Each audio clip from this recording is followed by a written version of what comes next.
There are no subtractions and divisions in our mind. There is only addition and multiplication. I will just remove negative thoughts and I will have positive thoughts. All the best, it's not going to work. It's just that you need to pay little attention as to how it functions. You will see there is a distinction between what is you and what you have gathered.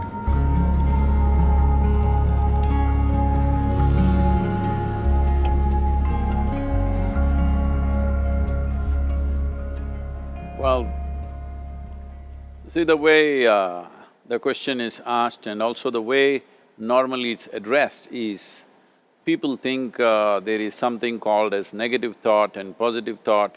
They want to remove the negative thoughts and have only positive thoughts. For such people, I would ask them to just experiment for 10-15 seconds. Let them forcefully remove one thought from their mind. For example, next 10 seconds, just don't think of a monkey. Try not to think of a monkey for next 10 seconds. You will see you will be full of monkeys.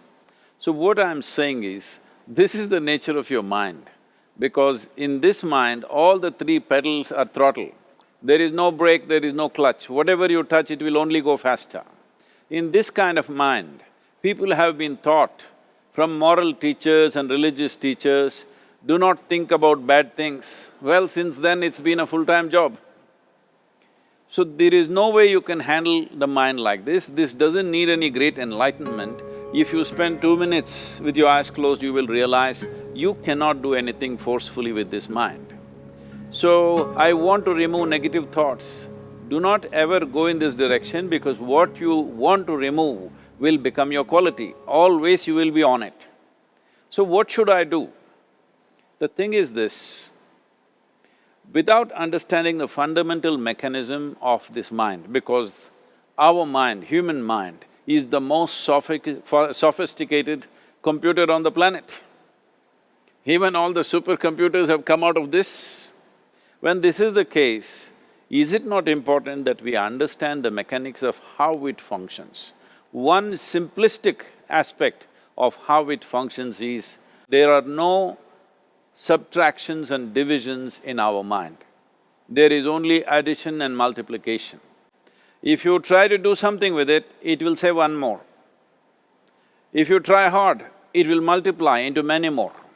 In this mind, you don't try to identify what is positive, what is negative and try to remove it.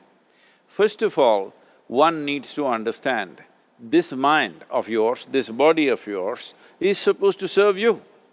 The life that you are is important. Body and mind are vehicles that must serve us.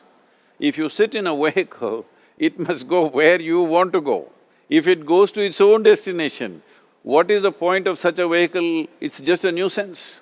Right now, most human beings are unfortunately experiencing this fantastic possibility of human mind as a nuisance, as a troublesome thing.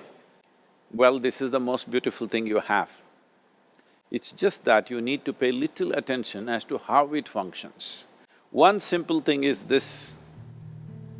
First and foremost process is, that's why we put out this process called Isha Kriya. This is to distance yourself from your physiological and psychological process. There is something called as you which exists. This is not a composite of all your thoughts and emotions and physiological processes. Beyond that, there is you. If you close your eyes, even if you cannot see anything, you're still there. It is through the window of your eyes that you're looking out, but if you close your eyes, it doesn't mean that you don't exist, you still exist. So beyond your thought, you still exist, beyond your emotion, you still exist. So that you, the life that you are, this has to come into your experience. Why is it that you're not allowing that to come into your experience, which is the most significant aspect of who you are? Who you are right now, the most significant aspect is, you and me are alive right now, this is it. What I'm thinking, what you're thinking is not the important thing. We are alive right now, that is the important thing. So, it is important that you focus on this fundamental sense of aliveness within you, and then you will see there is a natural distance between you and your thought process. Once there is a distance between your psychological process and your physiological process, this is the end of suffering. Because there are only two kinds of suffering that human beings go through, physical suffering and mental suffering. Once you create a little space between you and your mind, between you and your body, this is the end of suffering.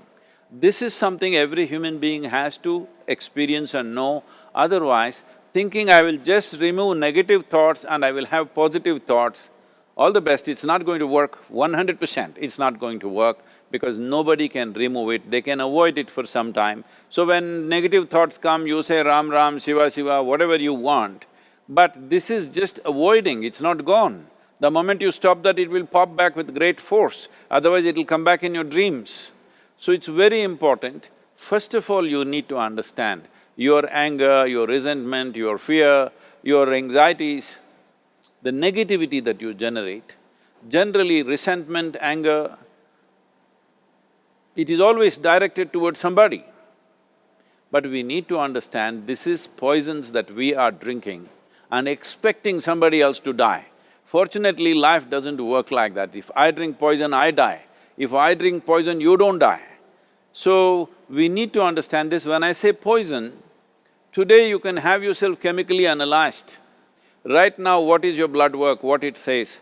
5 minutes of intense anger, check your blood work and see, there will be lots of negative elements in it, literally you're poisoning yourself.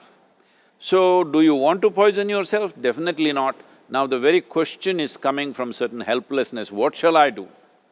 Don't do anything, just sit back and just concern yourself with something which is a life process, maybe your heartbeat, maybe your breath, maybe just a sensation of being alive. Depending upon how sensitive or how perceptive you are, accordingly, find something. It could be a sensation in the body, it could be breath, it could be heartbeat, it could be anything, something which indicates life to you. Just pay attention to that for some time. Slowly you will see there is a distinction between what is you and what you have gathered, which includes both your physiological and psychological possibility or mess, whatever you made out of it.